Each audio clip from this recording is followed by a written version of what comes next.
Joseph Kabila allait-il prendre le risque de se représenter malgré la Constitution? Le président de la République démocratique du Congo a fait durer le suspense jusqu'au dernier moment, mais maintenant c'est fait, il a nommé son dauphin. Il s'agit d'un fidèle parmi les fidèles, Emmanuel Ramazani Shadary. Les 23 candidats à la présidentielle ont déposé leur dossier. Et maintenant, comment se présente ce scrutin prévu le 23 décembre? On en parle avec nos deux invités. Louis Magloire Kemayou, bonsoir. Bonsoir. Vous êtes journaliste, président du Club de l'information africaine.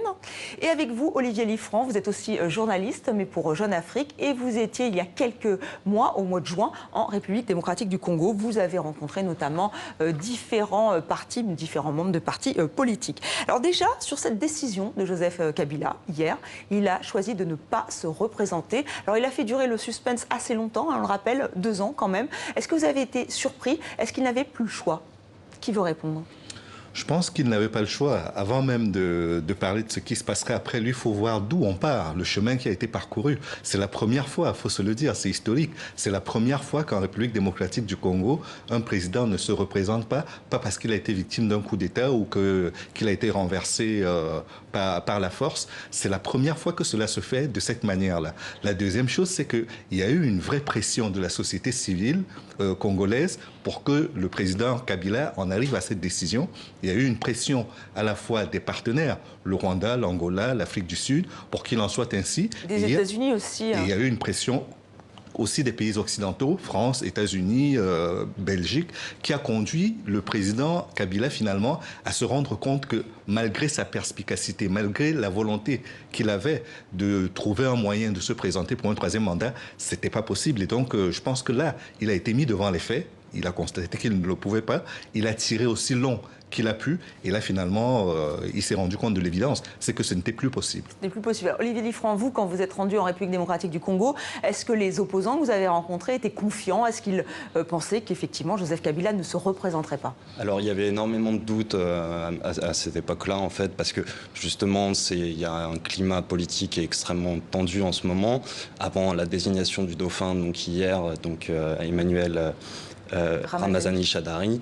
Le problème, c'est qu'il y avait des signaux contradictoires sur l'éventualité d'un 3e mandat de Joseph Kabila. Il y avait, par exemple, des affiches dans les rues de Kinshasa qui étaient à la gloire du président. Donc on se demandait s'il allait finalement décider de briguer ce 3e mandat. Et puis il y avait tous ces lieutenants qui montaient au front justement pour dire « nous allons respecter la Constitution ». Le président l'a dit, l'a répété, nous allons respecter cette Constitution.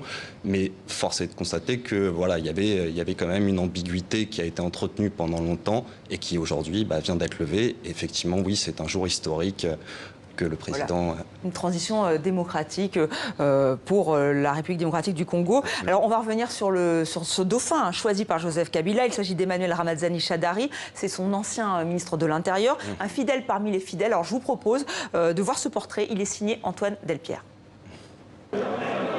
L'oiseau rare pourra-t-il prendre son envol?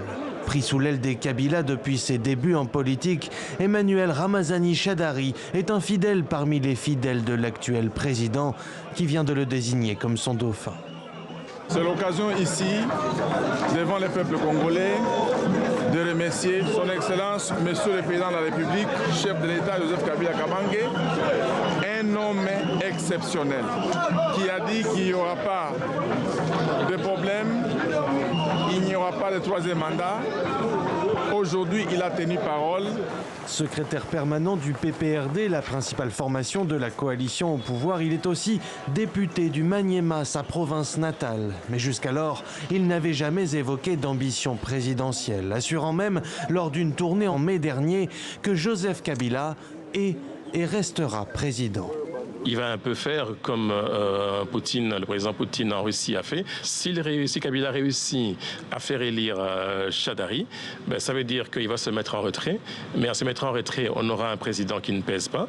Et lui va continuer à contrôler et le secteur sécuritaire et aussi les secteurs financiers, notamment les intérêts qu'il a dans le secteur minier.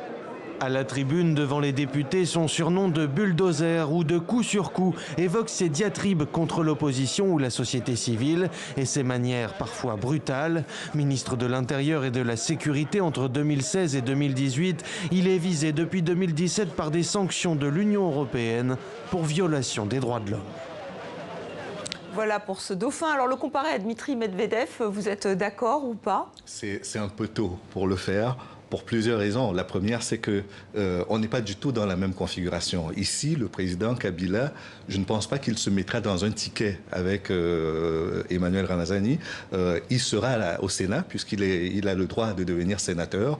Il sera peut-être élu président ou vice-président du Sénat. Et c'est cette position qu'il occupera. Il ne sera pas dans une position de gestion effective. Je pense qu'il sera dans sa ferme de Kingabati et que c'est de là qu'il observera la scène politique et l'évolution des choses. Si jamais Emmanuel Ramazani était élu, mais on n'en est pas encore là. Je pense que c'est précipité de comparer les deux cas de figure parce qu'on n'est vraiment pas dans les mêmes configurations. Mais choisir un fidèle parmi les fidèles, est-ce que cela veut dire aussi qu'il veut peser de tout son poids? Alors peut-être plus tard en tant que sénateur, voilà, mais est-ce que là, aujourd'hui, il veut peser de tout son poids dans cette campagne électorale? Alors, moi j'ai eu hier au téléphone le porte-parole de la majorité présidentielle, donc M. Atundou, qui me disait que de toute manière, le FCC, donc la plateforme électorale justement du candidat Emmanuel Ramazani Shadari, avait pour ambition de soutenir un candidat sous l'autorité morale du président de la République, Joseph Kabila, et que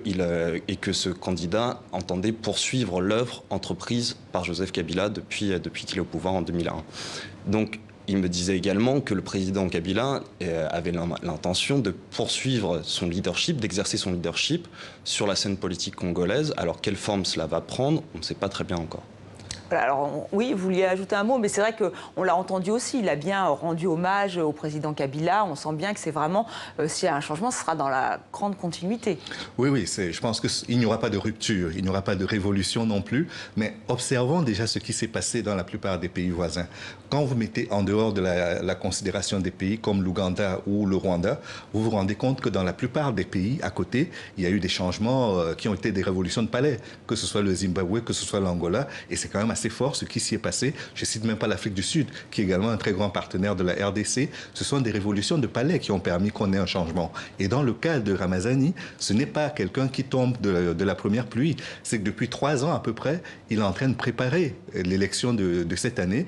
Il a installé les gouverneurs, il a installé la machine électorale qui va conduire ces élections.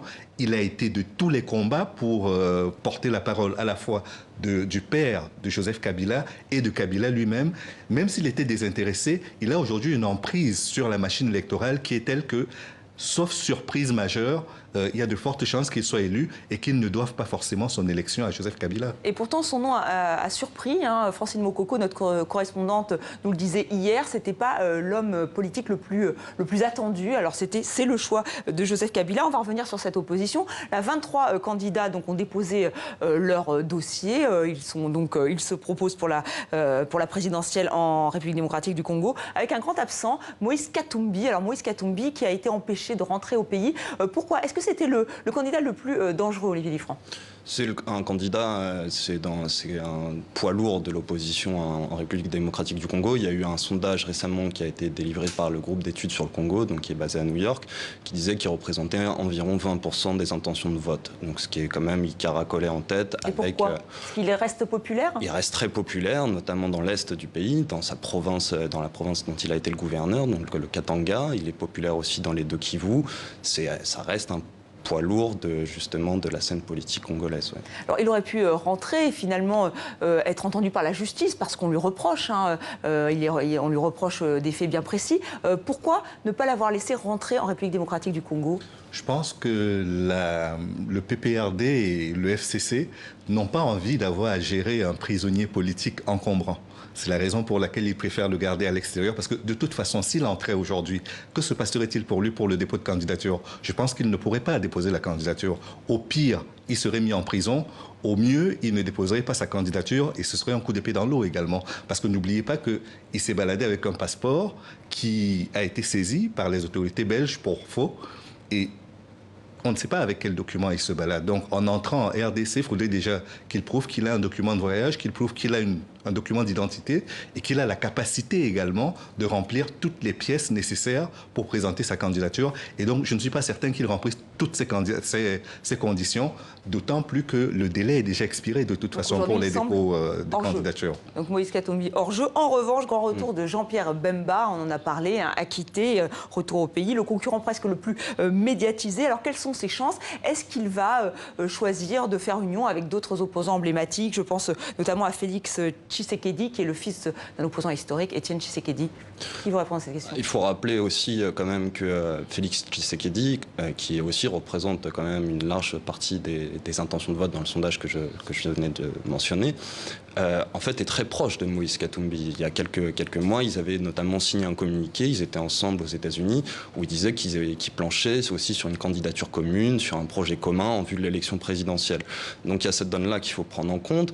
Il y a aussi effectivement la donne de Jean-Pierre Bemba, qui lui aussi représente également un poids lourd de la scène politique congolaise et qui représente aussi beaucoup d'électeurs potentiels dans l'ouest du pays. Donc il faut prendre en compte cette donne-là. Toutes ces données-là. Louis Magloire Kemayou, vous pensez quel est le candidat, le candidat potentiel, hein, on le rappelle, le mieux amené à être face au pouvoir en place? À l'applaudimètre, je pense que ce serait Jean-Pierre Bemba. Maintenant, il reste l'épreuve de la validation des dossiers de candidature qui ont été déposés. Il a deux choses qui peuvent jouer contre lui et qui peuvent faire invalider sa candidature, Jean-Pierre Bemba. La première, c'est qu'il va probablement être condamné pour subordination de témoins par la Cour pénale internationale, ce qui pourrait se traduire dans la justice au Congo par condamné pour corruption. Et donc, ça ferait qu'on puisse invalider sa candidature. Ça, c'est discutable. Mais ce qui est moins discutable, c'est le fait qu'il n'ait pas séjourné pendant 1 an en République démocratique du Congo avant la tenue du scrutin. Donc, à l'applaudimètre, il est évident aujourd'hui qu'avec son aura et surtout le fait qu'il n'a pas été condamné par la Cour pénale internationale, si Jean-Pierre Bemba se présentait, il serait le candidat qui ferait le plus trembler le système Kabila. Mais s'il ne se présente pas, alors il faut chercher un dauphin. Et malheureusement, il y a beaucoup de petits candidats en face, qu'il s'agisse de Félix Tshisekedi ou même de Vital Kamerhe ou d'autres encore. Donc beaucoup de questions qui restent en suspens. Eh bien, merci messieurs d'avoir accepté notre invitation. Merci Olivier Liffrand pour Jeune Afrique. Merci Louis Magloire Kemayou qu'on retrouve très souvent sur notre antenne. Nous allons suivre évidemment avec beaucoup d'attention cette course à la présidentielle dans 64 minutes et évidemment dans toutes nos éditions.